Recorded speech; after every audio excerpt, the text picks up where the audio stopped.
दोस्तों नमस्कार, हाजिर है एक बार फिर से आज की बड़ी और ताजा खबरों के साथ। बस आपसे निवेदन है, कृपया वीडियो को लाइक कर दें, चैनल को सब्सक्राइब कर लें और घंटी बटन जरूर दबा दें। वहीं पहली बड़ी खबर है, उत्तर प्रदेश के चौथे चरण में 57.45% हुई वोटिंग। लखीमपुर खीरी में सबसे ज्यादा पड़े वोट। आपको बता दें कि उत्तर प्रदेश विधानसभा चुनाव में चौथे चरण के लिए वोटिंग खत्म हो गई। शाम 5 बजे तक 57.45% मतदान दर्ज किया गया है। लखीमपुर खीरी में सबसे ज्यादा 62.42% मतदान हुआ। इसके बाद पीलीभीत में 61.33% और रायबरेली में 58.40% मतदान हुआ है। चुनाव आयोग के आंकड़ों के अनुसार सबसे अधिक मतदान लखीमपुर खीरी में 64.31% हुआ है, जबकि सबसे कम लखनऊ में 55.92% मतदाताओं ने अपने मताधिकार का प्रयोग किया है। आपको बता दें कि अब 5वें चरण के लिए 27 फरवरी को वोट डाले जाएंगे। और बड़ी खबर, करल के जसवंतपुर ने तोड़ा पिछला रिकॉर्ड। पुनर्मतदान में 75.83% पड़े वोट। ये आपको बता दें कि मैनपुरी के करल विधानसभा क्षेत्र के गांव जसवंतपुर में पुनर्मतदान शांतिपूर्ण तरीके से संपन्न हुआ।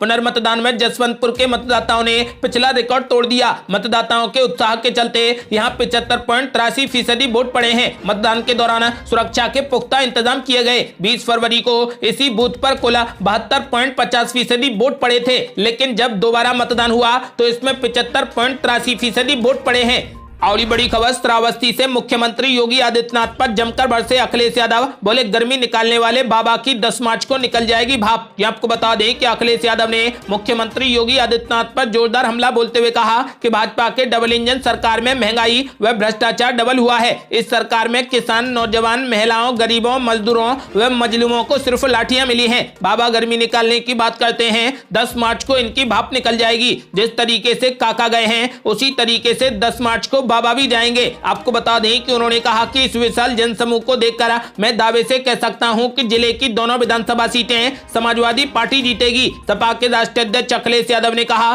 कि हमारी सरकार बनी तो 300 यूनिट बिजली बिल्कुल फ्री देंगे, किसानों को सिंचाई फ्री होगी, छात्राओं को बस की यात्रा फ्री होगी, इंटर पास होने पर 36,000 रुपए सालाना दिए जाएंगे, केजी से पीजी तक की बालिका शिक्षा बिल्कुल फ्री होगी, समाजवादी पेंशन 1500 रुपए प्रतिमाह दी जाएगी, शहरी क्षेत्र के गरीबों को 10 रुपए में समाजवादी थाली भोजन देंगे। आपको बता दें कि अखिलेश यादव ने दावा कर दिया है कि चौथे चरण में जनता ने सपा को खुला समर्थन दिया है, जिस वजह से समाजवादी पार्टी गठबंधन की सरकार बनेगी। आपका क्या मानना है? क्या अखिलेश यादव के सर पर मुख्यमंत्री का सेहरा बंधेगा? अपनी राय हमें वीडियो लाइक कर कमेंट बॉक्स में जरूर दें। और बड़ी खबर, चौथे चरण के बाद बदलेगा यूपी की सियासत का पहिया। अब ब्राह्मण वोटरों की भारी डिमांड। आपको बता दें कि उत्तर प्रदेश में चुनावी संग्राम का चौथा चरण भी पूरा हो गया है और इसी के साथ माना यह जा रहा है कि इस फेज से बीजेपी का नुकसान कम होना शुरू हो जाएगा। बीजेपी को लखनऊ, बनारस, इलाहाबाद और गोरखपुर जैसे जिलों में पिछला प्रदर्शन दोहराने की उम्मीद है। इन जिलों में बीजेपी का नुकसान ना के बराबर होता दिख रहा है। इस फेज से सपा के MY यानी मुस्लिम प्लस यादव फैक्टर पर बीजेपी का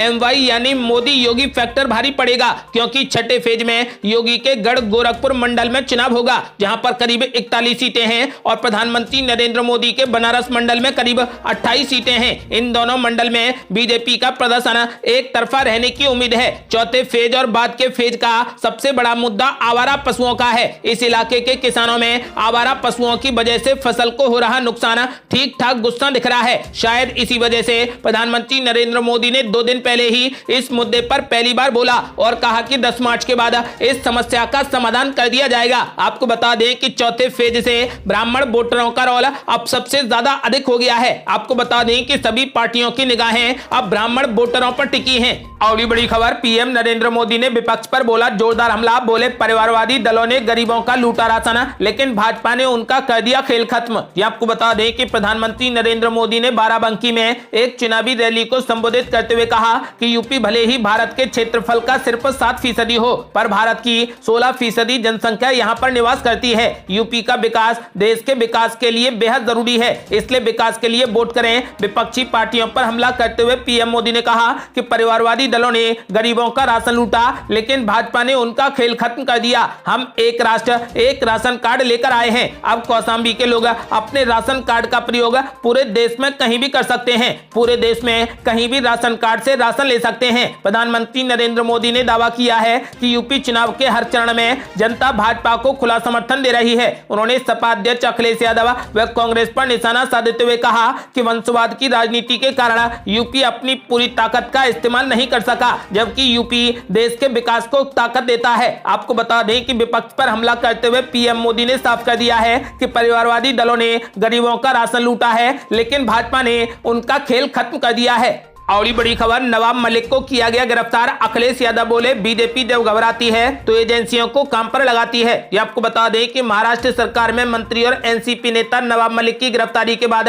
सियासी हलकों में भूचाल सा आ गया है। प्रवर्तन निदेशालय यानी ईडी ने नवाब मलिक को गिरफ्तार कर लिया। उन्हें मुंबई अंडरवर्ल्ड की गतिविधियों से जुड़े धन शोधन के एक मामले में गिरफ्तार किया गया है। नवाब मलिक की गिरफ्तारी के बाद राजनीतिक बयानबाजी भी काफी तेज हो गई है। समाजवादी पार्टी के अध्यक्ष अखिलेश यादव ने कहा कि बीजेपी जब घबराती है तो एजेंसियों को काम पर लगाती है। बीजेपी लोगों को गिरफ्तार करवाकर अपमानित करती है, झूठे मुकदमे लगाकर जेल भेजती है। बीजेपी के लोग कुछ भी कर सकते हैं। वहीं शिवसेना सांसद प्रियंका चतुर्वेदी ने कहा कि ईडी, सीबीआई, पाकिस्तान और दाऊद इब्राहिम बीजेपी के टूल हैं, वो समय समय पर इनका इस्तेमाल करती है। शिवसेना प्रवक्ता संजय राउत ने कहा कि केंद्रीय जांच एजेंसियों का गलत इस्तेमाल किया जा रहा है। इसमें राजनीतिक बदले की भावना है, ये सबको मालूम है। महाराष्ट्र में क्या हो रहा है ये पूरा देश देख रहा है। ये कानून की लड़ाई है और राजनीतिक लड़ाई भी है। दोनों लड़ाइयों को हम लड़ेंगे। आपको बता दें कि ईडी ने दाऊद इब्राहिम से कनेक्शन को लेकर नवाब मलिक से आज पूछताछ की थी।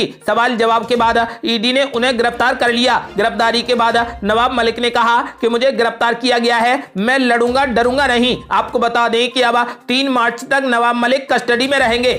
और बड़ी खबर, अमेठी में समाजवादी पार्टी पर जमकर बरसे योगी आदित्यनाथ। बोले समाजवादी पार्टी को वोट देने का मतलब आने वाली पीढ़ी का भविष्य बर्बाद करना है। ये आपको बता दें कि उत्तर प्रदेश के मुख्यमंत्री योगी आदित्यनाथ ने 5वें चरण की वोटिंग के तहत अमेठी में एक जनसभा को संबोधित किया। अमेठी के तिलोई विधानसभा क्षेत्र में मुख्यमंत्री योगी आदित्यनाथ विपक्ष पर जमकर बरसे। योगी ने विपक्ष पर आरोप लगाते हुए कहा कि सपा को वोट देने का मतलब आने वाली पीढ़ी के भविष्य को बर्बाद करना है। समाजवादी पार्टी अपने एजेंडे को लेकर चलती है। सपा, कांग्रेस, बसपा ने राजनीति की, इन लोगों की राजनीति का आधार जाति, मत और धर्म हुआ करता था। समाज और राष्ट्र की सुरक्षा के साथ इन्होंने खिलवाड़ किया है। अपनी सरकार की तारीफ करते हुए मुख्यमंत्री योगी ने कहा कि आज तिलोई को एक मेडिकल कॉलेज भी मिला है। उस मेडिकल कॉलेज का हम लोगों ने शिलान्यास किया है। ये मेडिकल कॉलेज समाजवादी पार्टी भी दे सकती थी, लेकिन उसके पास विकास का कोई भी विजन नहीं था। बीजेपी की सरकार बनने पर हमने पहला निर्णय किसानों की कर्ज माफी का लिया था। अवैध बूचड़खाने बंद करने का लिया था।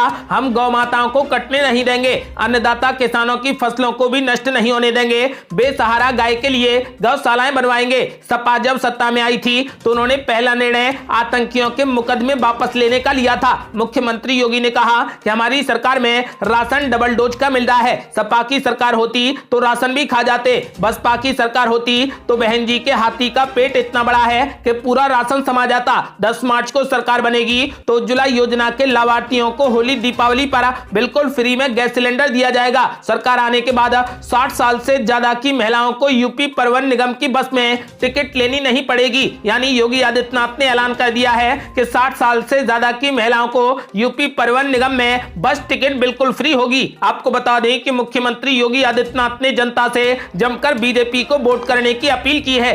और बड़ी खबर, विधानसभा चुनाव का आधा सफर हुआ पूरा। अब पूर्वांचल पर होगा पूरा फोकस। 5वें चरण में 61 सीटों पर होगी वोटिंग। ये आपको बता दें कि उत्तर प्रदेश विधानसभा चुनाव में 4 चरणों का मतदान पूरा हो चुका है और अब 5वें चरण की तैयारी है। सूबे की 232 सीटों पर वोट डाले जा चुके हैं और अब 171 सीटों पर वोट डाले जाने बाकी हैं। इनमें से 5वें चरण में 61 सीटों पर वोटिंग होगी। 27 फरवरी को 12 जिलों की इन सीटों पर मतदान होगा। अब जिस इलाके में चुनाव आगे बढ़ रहा है उस उसमें पूर्वांचल का एक बहुत बड़ा हिस्सा आता है। ये पहले ही माना जा रहा था कि बीजेपी के लिए इस बार पश्चिम में राहें आसान नहीं होंगी। पश्चिमी यूपी में जो वोट पड़ा उसके बाद जानकारों ने भी ऐसा ही माना है कि यहाँ बीजेपी के पक्ष में वोटिंग कम हुई है। इसलिए अब सवाल यह है कि क्या पश्चिम में हुए नुकसान की भरपाई बीजेपी पूर्वांचल से कर पाएगी। पूरे पूर्वांचल में 130 विधानसभा की सीटें हैं। पूरे उत्तर प्रदेश में विधानसभा की 403 सीटें हैं। आपको बता दें कि इन दोनों ही क्षेत्रों में विधानसभा की 266 सीटें हैं।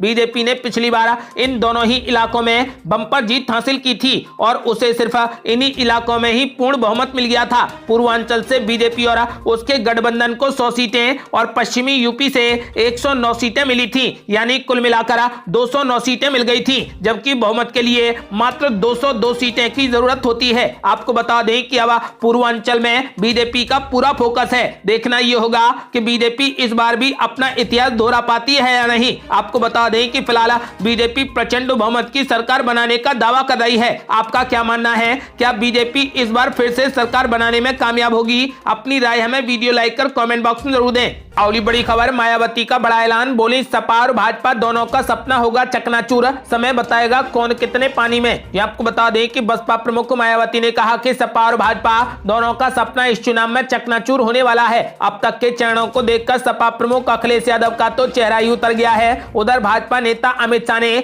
बड़प्पन दिखाते हुए ये स्वीकार कर लिया है कि बसपा भी मजबूती से चुनाव लड़ रही है। आपको बता दें कि मॉल एवेन्यू स्थित चिल्ड्रन पैलेस म्युनिसिपल स्कूल में मायावती सुबह 7 बजे वोट डालने पहुंची। इस मौके पर उन्होंने मीडिया कर्मियों से भी बात की। उन्होंने कहा कि सपा और भाजपा के सरकार बनाने के दावे धरे के धरे रह जाएंगे।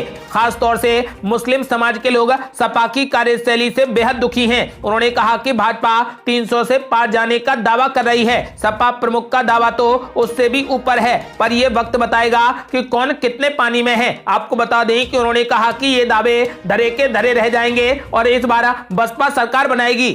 अगली बड़ी खबर, अखिलेश यादव और ममता बनर्जी वाराणसी में करेंगे जमकर रोड शो, रिंग रोड किनारे एड़े में होगी संयुक्त रैली। ये आपको बता दें कि पूर्वांचल में जमीन मजबूत करने के लिए 3 मार्च को सपा मुखिया अखिलेश यादव और पश्चिम बंगाल की मुख्यमंत्री ममता बनर्जी की संयुक्त रैली वाराणसी में रिंग रोड किनारे होगी। एड़े में जनसभा के बाद दोनों नेता शहर, उत्तरी, दक्षिणी और कैंट विधानसभा क्षेत्र में रोड शो भी करेंगे। जनसभा की तैयारियों का जायजा लेने के लिए सपा के राष्ट्रीय उपाध्यक्ष किरणमय नंदा और युवजन सभा के राष्ट्रीय अध्यक्ष विकास यादव वाराणसी पहुंचे हैं। आपको बता दें कि फिलहाल प्रधानमंत्री नरेंद्र मोदी के गढ़ में कड़ी टक्कर देने के लिए 3 मार्च को सपा मुखिया अखिलेश यादव और पश्चिम बंगाल के मुख्यमंत्री ममता बनर्जी की संयुक्त रैली होगी।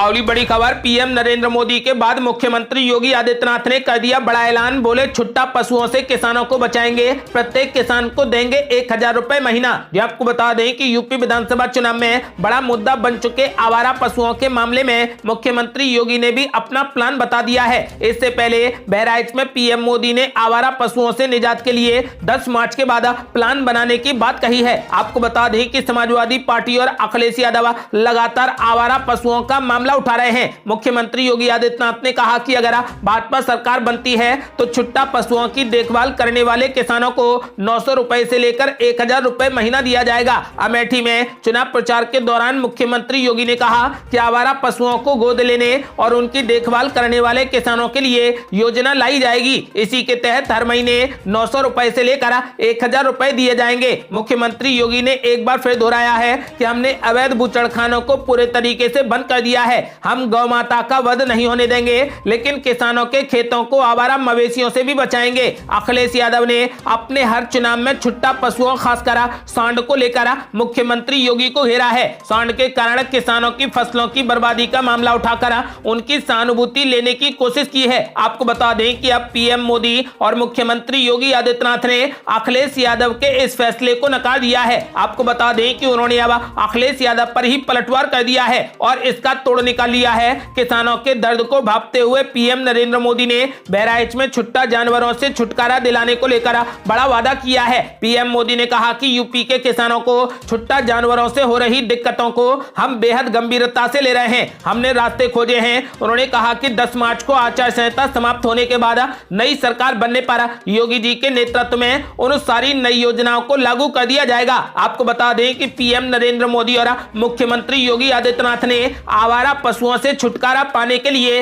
नई योजनाओं का ऐलान करने का दावा कर दिया है। अगली बड़ी खबर, काशी में डोर टू डोर कैंपेन करेंगे प्रियंका और राहुल गांधी। 3 से 5 मार्च तक बनारस में रहेंगी कांग्रेस महासचिव। आपको बता दें कि विधानसभा चुनाव में प्रत्याशियों को जीत दिलाने के लिए कांग्रेस पार्टी अपनी पूरी ताकत झोंक रही है। 26 फरवरी से कांग्रेस के स्टार प्रचारक बनारस आने लगेंगे। कांग्रेस महासचिव व प्रदेश प्रभारी प्रियंका गांधी और कांग्रेस नेता राहुल गांधी भी प्रत्याशियों के समर्थन में काशी की जनता से सीधे रूबरू होंगे। पार्टी ने राहुल गांधी और प्रियंका गांधी को डोर टू डोर कैंपेन का कार्यक्रम रखा है। 26 फरवरी को दीपेंद्र सिंह हुड्डा और सचिन पायलट बनारस पहुंच रहे हैं। इसके बाद प्रमोद तिवारी, इमरान प्रतापगढ़ी समेत कई नेता प्रत्याशियों के समर्थन में प्रचार करेंगे। प्रियंका गांधी और राहुल गांधी 3 दिनों तक बनारस में ही रहकर विधानसभा वार प्रचार करेंगे। संभावना है कि प्रियंका गांधी और राहुल गांधी विधानसभा के सभी प्रत्याशियों के समर्थन में काशी की जनता से कांग्रेस को वोट की अपील करेंगे।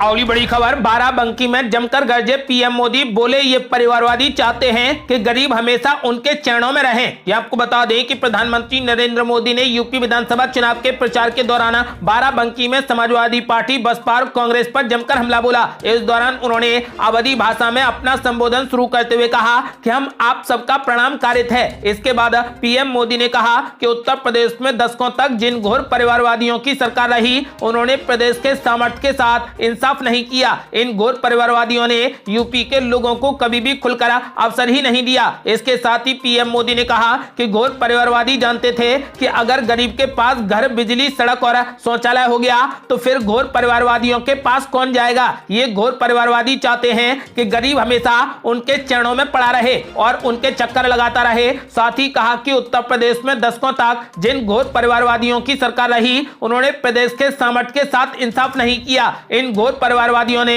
यूपी के लोगों को कभी भी खुलकर अवसर नहीं दिया। आपको बता दें कि पीएम नरेंद्र मोदी ने खुलकर जनता से बीजेपी को वोट देने की अपील की है।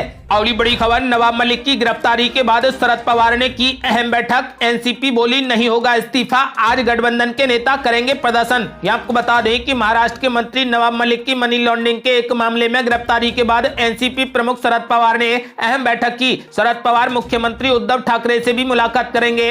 एनसीपी चीफ के घर हुई बैठक में महाराष्ट्र के उप मुख्यमंत्री अजित पवार समेत कई नेता मौजूद रहे। सूत्रों ने बताया कि यह बैठक मलिक की गिरफ्तारी के बाद उत्पन्न स्थिति पर चर्चा करने और पार्टी की भविष्य की रणनीति पर चर्चा करने के लिए बुलाई गई थी। आपको बता दें कि उन्होंने कहा कि बैठक में मलिक के इस्तीफे को लेकर भी चर्चा हुई। बैठक में मौजूद रहे एनसीपी नेता छगन भुजबल ने कहा कि नवाब मलिक के इस्तीफे का कोई सवाल ही नहीं है, दुर्भावना से कार्रवाई की गई है। उन्होंने कहा कि आज महात्मा गांधी की प्रतिमा के पास महाविकास अघाड़ी के नेता आंदोलन करेंगे। ये थी अब तक की बेहद बड़ी खबरें। उत्तर प्रदेश में इस बार मुख्यमंत्री कौन होगा, अपनी राय हमें वीडियो लाइक कर कमेंट बॉक्स में जरूर दें। यदि आपने अभी तक हमारे चैनल को सब्सक्राइब नहीं किया है तो कृपया चैनल को सब्सक्राइब कर घंटी बटन जरूर दबा दें। जल्दी मिलते हैं बड़ी अपडेट के साथ, तब तक के लिए जय हिंद, जय भारत।